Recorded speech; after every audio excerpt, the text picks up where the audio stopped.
안녕하십니까. 평생투자 파트너입니다. 오늘은 2021년 3월 30 화요일입니다. 제가 최근에 방송을 거의 하지 않았습니다.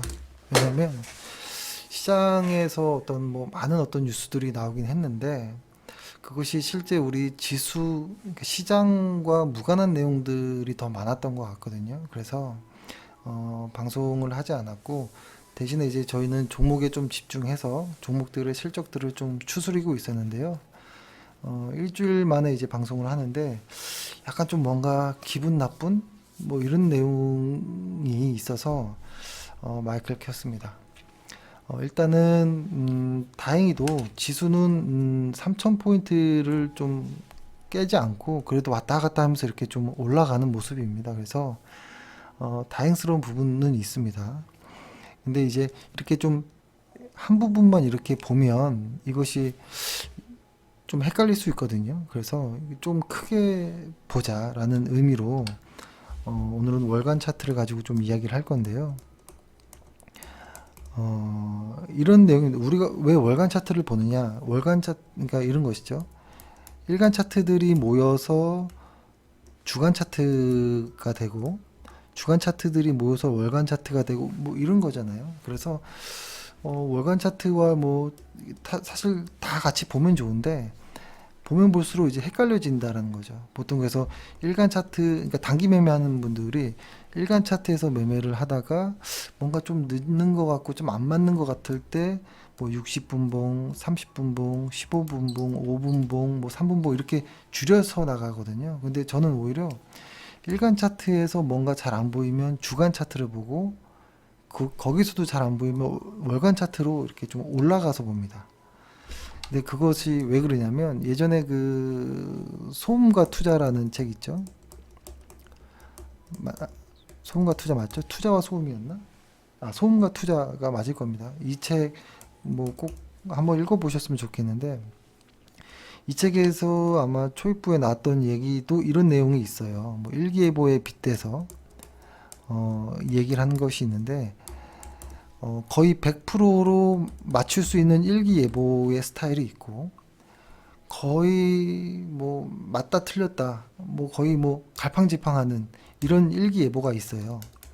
퍼센트는 모르겠지만 언제는 맞고 언제는 틀리고 이런 일기예보가 있다라고 해보면 우리는 이런 스타일에 좀 집중해야 된다라는 것이죠. 그러니까 이걸 예를 들어 보면 이런 거죠. 만약에 100% 맞는 일기예보란 이런 것이 될 것 같아요. 뭐냐면 지금이 3월 말인데 3월 말인데 앞으로 한 10개월 정도 후에 그러니까 내년 한 1월 정도겠죠. 앞으로 10개월 정도 후에는 아마 날씨가 추울 겁니다. 지금보다 더. 이런 일기예보를 누군가 했다라고 해보면 100% 맞죠. 거의 100% 맞을 거예요. 그죠? 혹은 앞으로 5개월 후에 한 8월 정도겠네요. 아마 많은 사람들은 날씨가 더워져서 반팔을 입고 다닐 겁니다. 반팔 준비하세요. 이런 일기예보를 했다면 100% 맞을 거지만 사람들은 잘 관심이 없을 거예요. 그렇죠? 근데 이런 일기예보가 사실 실패할 확률이 적죠. 근데 우리가 지금 보는 일기예보는 뭐냐면 내일 날씨에 비 올 확률은 몇 %이고 이런 자세한 것들이죠. 근데 내일 비가 올지 안 올지 실제 예보는 많이 틀리잖아요. 그렇죠? 그러니까 이런 일기예보들 내일 날씨는 어떨까? 오늘 새벽 날씨는 내일 새벽 날씨는 어떨까? 이런 일기예보들은 상당히 확률이 떨어집니다. 이것을 주식으로 이야기해 보면 좀 비슷한 마음인 것 같아요. 저희가 가장 중요하게 보는 것은 연간 실적이거든요. 이것이 저희는 어떻게 보면 나침판의 역할을 한다고 봐요. 연간 실적, 올해보다 내년이 좋아질 거다. 혹은 작년보다 올해가 좋아질 거다라는 어떤 큰 연간 실적의 어떤 흐름을 보고 그 안에서 분기 실적들을 좀 이렇게 보려고 하는 부분이 있거든요. 그래서 주식도 마찬가지입니다. 만약에 월간 차트상, 그러니까 연간 실적이 좋은 회사를 월간 차트와 같이 본다면 보는 것과 실적을 보지 않고 일간 차트 혹은 30분봉 차트로 수급을 보면서 매매하는 것, 누가 더 이렇게 맞을 확률이 높을까요? 저는 아마 맞을 확률이 이쪽이 훨씬 높을 것 같아요. 일단 첫 번째는 매매 회전이 이쪽이 상당히 많죠. 그렇기 때문에 실수가 많을 거입니다. 근데 이 연간 차트로 월간 차트랑 같이 본다면 아마 웬만해서는 더 맞을 확률이 좀 높지 않을까? 근데 다만 가는 동안에 심리적으로는 상당히 고생하겠죠. 뭐 일간 차트도 마찬가지겠지만 그래도 확률을 높이기 위해서는 연간 차트로 보고 하는 것이 어떨까? 뭐 이런 생각을 합니다. 그러니까 사실 이런 이야기를 하다 보면 보통 다 장기 투자 쪽으로 좀 가게 돼요. 장기 투자. 이게 왜 그러냐면 이게 그러니까 연간 차트 혹은 연간 실적 혹은 뭐 그 회사의 어떤 내재 가치 혹은 뭐 이런 긴 흐름으로 보면 어, 틀릴 확률은 좀 줄어들 수는 있겠지만 길어진다라는 거죠. 근데 보통 긴 어떤 투자에 좀 이제 힘든 부분이 있죠. 그래서 근데 자연스럽게 길어질 수밖에 없는 이유는 그 어떤 실적, 그러니까 그 주가 어떤 그 회사의 내재 가치라는 것은 수시로 변하는 건 아니거든요. 수급은 변할 수 있지만 그 내재 가치가 수시로 변하는 것이 아니기 때문에 투자 기간이 장기화될 수밖에 없는 것이죠. 근데 그게 어떤 주식시장의 어떤 저는 가장 중요한 부분이라고 보거든요. 그래서 좀 길게 좀 크게 이렇게 봤으면 좋겠다라는 생각을 합니다. 그래서 일단 오늘은 연간 차트로 한번 볼게요. 연간 차트랑 볼린저 밴드를 한번 섞어 볼게요. 아마 모르시는 분들이 있을 것 같아서 하나하나 해보면 여기 보면 월간 차트 요거 부분이죠. 주간 차트, 일간 차트 이렇게 누를 수 있잖아요. 이렇게 월간 차트를 누르고 거래량을 일단 저는 지울게요. 이쪽에 보면 X 표시를 누르면 지워집니다. 이렇게 한 상태에서 만약에 여기서 볼린저 밴드를 불러온다면 여기 일단 이동평균선이 있는데 이동평균선 다 지울게요. 이거 누르고 오른쪽 단추 눌려서 삭제하면 없어지고 여기서 이제 볼린저 밴드를 불러오려면 오른쪽 단추 누르고 환경 설정 그 다음에 여기 끝에서 두 번째 지표 설정 누른 다음에 그리고 가격 지표 여기 첫 번째 누르고 볼린저 밴드 두 번 클릭하면 이렇게 딱 나옵니다. 딱 보면 이렇게 나오죠? 적용했을 때 딱 나오잖아요. 근데 이거를 색깔을 좀 진하게 하려면 위에 거 빨간색을 뭐 한 3 정도, 중간색도 한 3 정도, 밑에 것도 한 굵기 3 이렇게 해서 적용, 확인. 그럼 이렇게 되죠. 이게 지금 코스피 지수 월간 차트의 모습이에요. 잘 보이시나요? 우리가 기억하는 가장 최근의 사례를 들어보면 2016년도 요때 그때 아마 기억나실 겁니다. 요때 팔로우 스루 데이가 나왔다. 뭐 시장 상황도 달라지긴 했지만 좋은 느낌이 있다. 그래서 지금부터 한 2, 3년 정도는 좋은 어떤 시장 확장 국면으로 이루어질 수 있다라고 했었고 그 다음에 이렇게 1년 정도 오는 과정에서 엄청난 변동이 사실 있었습니다. 근데 그때마다는 했던 이야기가 빠지면 더 사야 되는 구간 같다라는 이야기를 했었고 그리고 쭉 올라왔었고 한번 분출했었고 그 다음에 아마 뭐 추석 이후에 이때부터는 좀 짧게 매매를 대응하자. 왜냐면 시장이 과했거든요 그 당시 때. 그러고 나서 아마 거의 연초부터 해서는 뭐 전략 매도를 뭐 했던 기억이 나는데요. 그리고 시장이 이만큼 왔습니다. 왔고 그 다음에 여기 요때 3월 17일이었나 3월 19일이었나 뭐 하여튼 그때였잖아요. 카페에다가 방송했던 날. 그때 가용할 수 있는 모든 자금으로 코덱스 레버리지를 사자 해서 여기까지 왔었죠. 여기까지 오고 레버리지는 일단 이 언저리 때는 정리하자라고 이야기를 드렸었어요. 그리고 레버리지를 없애고 사실 코덱스 200만 가지고 쭉 온 상태에서 여기에서 코덱스 200을 1차 매도, 2차 매도로 한 상태이고 마지막 3차 매도는 하지 않은 이 상황이거든요. 이렇게 보니까 좀 다들 기억나시죠? 근데 지나고 나보면 이때 너무 힘들었잖아요. 정말 힘들었던 기억이 납니다. 기억이 나고 뭐 여러 가지 있는데 저희가 장기 볼린저 밴드를 그러니까 월간 차트로서 볼린저 밴드를 보는 이유는 볼린저 밴드 특히 월간 차트로 봤을 때 이렇게 보면 뭔가 좀 편해요. 이렇게 요거를 이제 로고 차트로 여기 거를 이렇게 눌러주고 이렇게 보면 이렇게 보면 웬만한 시장이 아닌 이상 이 볼린저 밴드 하단에 잘 오지 않는다라는 것. 이 볼린저 밴드 하단에 오면 어김없이 좀 반등을 여태까지 좀 많이 했던 모습이 있어요. 그리고 이때도 하단에 왔지만 반등을 했고 또 하단에 오고 또 반등을 했지만 하락하는 추세였기 때문에 하락을 했었던 거고 이번에 코로나 때도 여기 왔지만 또 올라가는 이런 모습들이 보이죠. 근데 이걸 또 반대로 뒤집어 보면 그러니까 지금 차트만 보는 거예요. 어떤 뭐 실적 이런 거 이야기하지 않고 반대로 보면 볼린저 밴드 월간 차트상의 상단을 다 이렇게 돌파했다가 꺾여지고 나면 큰 조정이 좀 와요. 그리고 여기도 보면 상단을 닫고 꽤 이렇게 다 빠져버리는 모습들이 보이죠. 근데 아주 간혹 이렇게 강력한 상단을 돌파했을 때 쭉 올라갈 때가 있어요. 이렇게. 그 다음에 상단을 깨고 내려올 때는 조심해야 되는 구간이 있죠. 그러니까 이런 구간들은 과거에 보면 아주 특별한 이런 구간들이긴 하죠. 여기도 여기 그렇죠?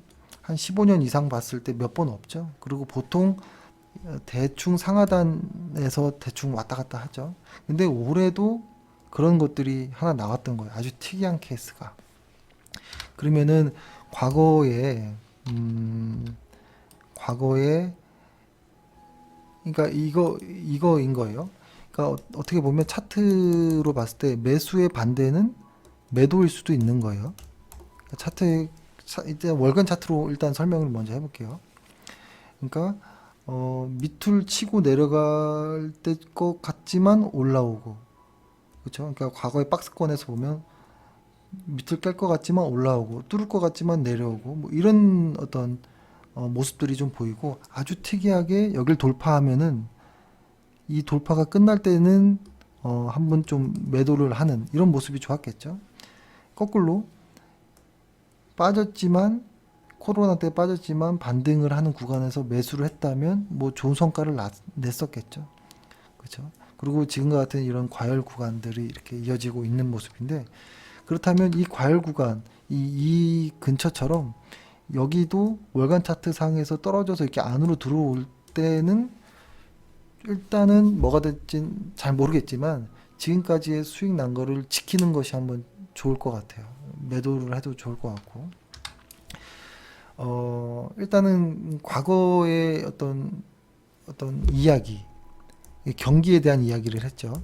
과거에 그러니까 뭐 일주 전 뭐 그 전부터 경기에 대한 어떤 시장 상황에 대한 이야기를 했었고 오늘은 주가만 보고 이야기를 좀 먼저 하려고 하는데요. 근데 여기서 조심해야 될 거는 경기와 주가는 달라요. 그리고 경기와 금리도 달라요. 그러니까 이렇게 한번 해볼까요? 뭐 경기가 이렇게 움직인다라고 해보면 많이 그랬지만 주가는 먼저 이렇게 움직입니다. 이렇게 이 말은 뭐냐면 여기서 생각해 볼까요? 여기서 경기가 안 좋아서 막 흐르고 있는데 주가는 시장이 좋아질 거야라고 해서 먼저 오르는 것이죠. 먼저 오르는 부분들이 있다라는 것이고 그 다음에 예를 들어서 경기는 계속 확장 국면에 가는데 시장은 이제는 성장이 둔화될 거야라고 하면서 주가는 먼저 빠질 수도 있는 거예요. 이런 구간처럼. 그래서 항상 이렇게 데드크로스가 나오는 구간 때문에 항상 좀 헷갈리는 부분들이 있거든요. 근데 금리도 마찬가지입니다.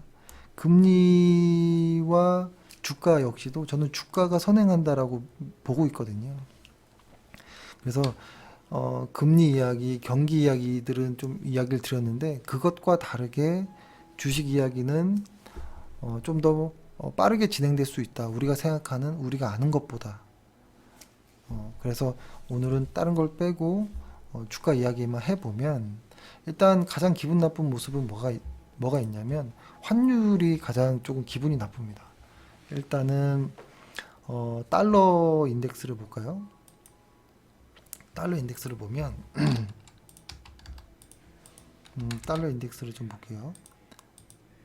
뭐 한 100개 정도 이렇게 달러 인덱스를 보면 어떤가요? 아까 말씀드렸던 것처럼 달러 인덱스가 볼린저 밴드 하단에 닫고 또 상승을 해서 상단에 닫고 여기 긴 스파이크를 만들고 쭉 하락하고 다시 또 올라가고 있는 이런 모습들. 왜냐면 그 달러 인덱스와 혹은 뭐 환율과 원달러 환율과 코스피는 반대로 움직이잖아요. 그래서 지금 이 환율이 이렇게 어디까지 갈지가 참 기분 나쁜 모습이 하나가 있고요. 그 다음에는 원달러 환율도 볼게요. 원달러 환율도 보면 마찬가지죠. 이렇게 볼린저 밴드 하단에 닿고 또 상단에 닿고 다시 한번 재차 닿으면서 여기서 이제 고점을 형성하고 급하게 하락하는, 그 다음에 다시 들어오는. 이게 만약에 주가와 반대로 움직인다라고 해보면 좀 참고를 할 수 있겠죠. 예를 들어서 이거를 나눠서 한번 봐볼까요? 이렇게 보면 이렇게 해볼게요. 위를 환율로 놔두고 밑에를 코스피로 놔둘게요. 코스피로 놔두면 그렇죠. 어떻게 보이시나요? 위가 환율이고 이게 선으로 해볼까요? 종가선 차트로 바꿔볼게요.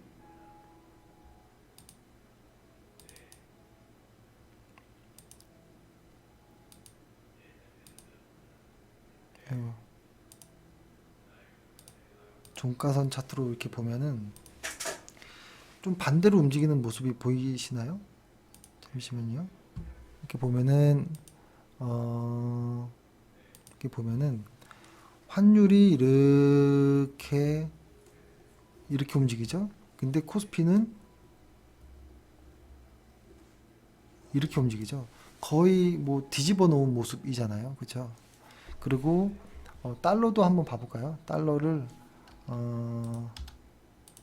달러도 한번 봐보면 달러도 사실 같은 패턴이죠. 그러니까 밑에 아래 코스피와 했을 때 거의 반대로 움직이잖아요. 그래서 이거를 한번 뒤집어 볼게요. 그러니까 환율로 한번 바꿔놓은 상태에서 이 차트를 한번 뒤집어 볼게요. 여기 I라고 써 있는 이걸 누르면 차트가 뒤집어지거든요. 그러면은 코스피와 원달러 환율이 같은 방향으로 움직이는 걸 알 수 있죠. 이거 한번 그려볼까요? 제가 왜 오늘 이렇게 천천히 하냐면 회원분들이 이제 가끔 연락이 와서 아주 기초적으로 이렇게 설명해 달라라고 말씀을 해주셔서 그게 맞는 것 같아서 이렇게 좀 해봅니다. 일단 원달러 환율 뒤집은 차트를 이렇게 보면 올라가고 내려가고 올라가고, 코스피 모습도 올라가고 이렇게 거의 비슷하죠. 근데 여기서 하나는 환율은 이미 미리 꺾였거든요. 환율은 이미 꺾여 있는데 코스피는 아직 안 꺾여 있어요. 이게 뭐가 먼저 움직일지 모르겠어요. 근데 이건 참 특이한 모습이긴 해요. 환율이 꺾여 있는데 코스피가 꽤 오랫동안 안 꺾이고 있다. 혹시 이거 한 번에 반영해서 이렇게 꺾이면 어떡하지? 라는 기분 나쁜 좀 이런 생각이 있어요. 달러 인덱스랑도 한번 봐볼게요. 달러 인덱스랑도 비교해 보면 달러 인덱스도 마찬가지죠. 달러 인덱스도 얘는 볼린저 밴드에서 이렇게 안으로 꽤 많이 들어와 있는데 코스피는 아직 멀쩡하거든요. 뭐가 맞는지 모르겠어요. 아직은. 근데 다만 어떤 변동성이 생길 것 같은 기분 나쁜 이런 모습들이 하나 있다라는 것을 말씀드리는 겁니다. 왜냐하면 주가라는 것이 항상 먼저 움직이는 부분이 있기 때문에 우리가 생각하는 경기와 금리와 보다도 더 빠르게 무언가를 의미하면서 움직일 수 있거든요. 그래서 가끔은 이렇게 차트만 보고도 좀 생각을 해봅니다. 그 다음에 좀 중요한 것 중에 하나가 외국인 선물 포지션인데요. 누적 포지션인데요. 이 그림을 보면 이런 모습이 보입니다. 이, 이 진한 색이 코스피인 것이고 요 외국인 선물 누적 순매수 요곳이거든요. 이렇게 채워져 있는 거 있잖아요. 그렇죠? 이렇게 보면은 이렇게 보면 지금 보면은 그 최근에 들어서 요 구간 아이고 요 펜이 안 나오네. 요 구간을 요렇게 보면 선물 누적 순매수 포지션이 순매도로 전환했거든요. 근데 이랬던 구간들이 과거에도 간혹 있습니다. 이렇게 약간씩 이렇게 누적 순매수 그래프가 바닥까지 왔다가 다시 양으로 전환됐을 때도 있었고 그게 2016년도고요.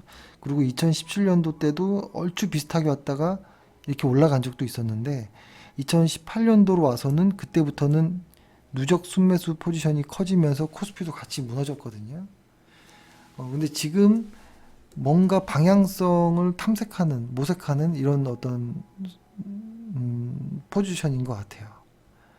지금 그러니까 일단은 매도 포지션으로 순매도로 전환한 상황이지만 이것이 이제 갑자기 이제 확 전환돼 가지고 무너질 거다 이렇게까지는 보여지진 않거든요. 최근에 매수세를 보면. 근데 다만 어떤 변곡점에 온 듯한 모습은 보여요. 과거처럼 이 변곡점에서 다시 상승할 수도 있고 혹은 이런 과거처럼 시작의 그러니까 하락의 초입일 수도 있는 그래서 좀 의미 있게 좀 시장을 좀 봐야겠다라는 생각이 좀 있고요. 그 다음에 하나는 V 코스피 있죠. 변동성 지수를 좀 보면은 변동성 지수를 이렇게 볼게요. 밑에는 코스피고 위를 변동성 지수로 다시 I라고 되어 있던 걸 뒤집어서 다시 원래대로 해놓고 V 변동성 지수를 보면은 변동성 지수와 코스피도 반대로 움직입니다. 그렇죠? 그래서 이거를 다시 I로 뒤집어 보면 사실 비슷한 패턴을 가질 수는 있거든요. 그래서 이거를 이렇게 해놓고 설명해 보면 코로나로 인해서 시장이 확 무너졌던 구간 때 변동성 지수가 확 확대됐던 구간이었고요. 그 다음에 이것이 시장이 뭐 좀 안정을 찾아가면서 변동성 지수도 안정을 찾아가는 과정인데요. 이 과정에서 이걸 다시 캔들 차트로 한번 바꿔볼게요. 이게 지금 종가여서 잘 안 보이니까 캔들 차트로 바꿔보면 이렇게 보면은 사실 과거부터 이렇게 쭉 내려왔던 이 언저리가 있거든요. 한 20% 정도 되는 구간까지 오긴 했어요. 지금 현재. 그러니까 뭐냐면 이 아래 구간으로 내려간다라는 것. 이 말은 과거에 이 구간이거든요. 이 구간은 코로나가 있기 전에 일상적인 어떤 구간이었어요. 그래서 이 구간에서는 상단에 닿고 하단 근처에 오고 다시 상단 닿고 하단 상단 여기 꼬리가 있기 때문에 잘 안 보일 수 있는데 다 계속 닿고 왔다 갔다 계속 이렇게 반복하는 거거든요. 닿고 닿고 닿고 이게 시장의 어떤 이런 요소들과 좀 잘 맞긴 했었는데 제가 말씀드리고 싶은 건 뭐냐면 이렇게 봤을 때 이 아래로 변동성 지수가 이게 축 내려온다라는 것은 코로나 이전 상황으로 돌아간다라는 것으로 해석이 되는데 그러기에는 코로나가 끝난 거라고 보여지진 않거든요, 아직은. 그렇기 때문에 저는 이 언저리에서 이 변동성이 축소될 공간이 이제 거의 다 온 것 아닌가라는 생각이 들어요. 그 말은 그것이 끝 축소될 여력이 없다면 확대의 여력 가능성은 커지는 상황인 것이죠. 그러니까 지수가 한 번 더 내려올 수도 있는 이런 어떤 모습들로 좀 보여집니다. 그래서 이런 것들을 보면 우리가 이제 지난주, 지지난주 이렇게 말씀드렸던 경기라든지 어떤 수출 그리고 12개월 EPS 선행 어떤 실적들 이런 것들과 별개로 지수는 이미 너무 많은 것들을 선반영한 것인가? 환율이라든지 변동성 지수는 방향을 반대로 지수와 반대로 가리키고 있는 것 아닌가? 이런 어떤 생각을 하고 있습니다. 그리고 거기에다 대고 그 다음에 이제 볼린저 밴드 이 상단선을 위협하고 있고, 그렇죠? 여기를 만약에 과거처럼 이렇게 올라간 상태에서 꺾여지고 또 올라갈 수도 있겠죠. 근데 이제 이 볼린저 밴드 이 빨간색을 이게 못 터치할 때부터는 하락의 시작일 수도 있겠다라는 것인데, 그것이 과거처럼 이렇게 두어 번 테스트를 하고 내려올 수도 있지만 바로 과거 한 번에 꺾여져 내려올 수도 있는 겁니다. 그렇기 때문에 항상 저는 월간 차트 상에서 이 볼린저 밴드 안으로 들어오는 이런 구간의 근처에 가면 상당히 좀 긴장하곤 합니다. 그래서 이상하게 3월 특히 2월부터 그랬던 것 같아요. 2월, 3월 그리고 4월까지도 앞으로 이제 4월이 오겠죠. 그렇게 뭔가 마음이 편하진 않아요. 그래서 저희가 최근에 거의 뭐 무언가 매수하거나 매도하거나 이런 적은 없어요. 그러니까 작년부터 물량을 확 줄인 상태에서 좀 시장을 계속 관망하는 이런 모습입니다.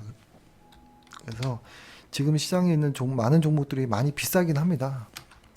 딱히 살 종목도 많지 않고 그런 상황에서 지수가 혹시라도 흔들리면 어떡하지? 이런 어떤 좀 우려도 있고요.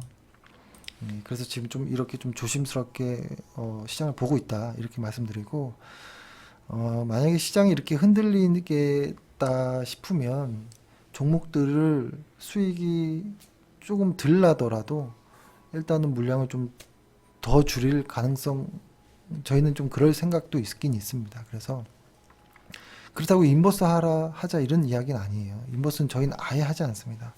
왜냐면 시장이 장기적으로 이렇게 우상향하는데 인버스를 뭐 하는 건 너무 위험한 확률인 거잖아요. 예, 그래서 아무튼 이렇게 말씀드리고 좀 그래서 좀 기분 나쁜 이런 이야기를 좀 말씀드렸습니다. 근데 이런 것들도 저희의 어떤 그 소설 중에 하나인 것이고, 근데 다만 아주 거시적으로 봤을 때 시장의 과열 징후들은 상당히 많이 있습니다. 많이 있기 때문에 지금은 누가 봐도 과열권이고 과매수 구간이기 때문에 기술적이든 사실 실적으로도 설명이 잘 되지 않는 이런 구간이긴 합니다. 지금의 구간은. 그래서 어떤 논리보다도 조금 더는 월간 차트상의 큰 흐름상에서의 시장을 좀 더 집중하고 있다라는 것이고, 그리고 물량을 지금도 늦지 않았으니까 앞으로 더 갈 수도 있습니다. 시장은. 다만 물량을 예를 들어서 물량을 많이 늘릴 구간은 과거에 이런 구간들이었겠죠. 혹은 이런 구간일 수도 있었겠고, 근데 지금은 아닌 것 같아요. 물량을 막 늘리는 구간은 아닌 것 같아요. 이런 적어도 이 볼린저 밴드 이 중심선 아래에서는 물량을 늘리는데 아무 부담이 없었죠. 근데 볼린저 밴드 상단만 하더라도 부담스러운데 이 상단을 돌파한 이 구간은 더더욱 물량을 늘릴 구간은 아니라고 보여지니까요. 급하지 않게 물량 조절도 하시면서 현금도 좀 많이 보유한 상황에서 시장 상황을 보고 하시는 게 좋은 것 같습니다. 그리고 시장이 이번 연도만 있는 것은 아닙니다. 내년도 있고요. 내후년도 있습니다. 중요한 것은 작년에 벌었던 수익을 올해는 잃지 않는 것이고 최대한 안전하게 해야 된다라는 생각을 하고 있습니다. 아무튼 좀 긴 방송이었고요. 예, 일단은 회원분들께서는 뭐 궁금한 내용은 회사로 전화 주십시오. 편하게. 그러면 제가 설명 따로 또 드리도록 하겠습니다. 예, 고생하셨습니다. 감사합니다.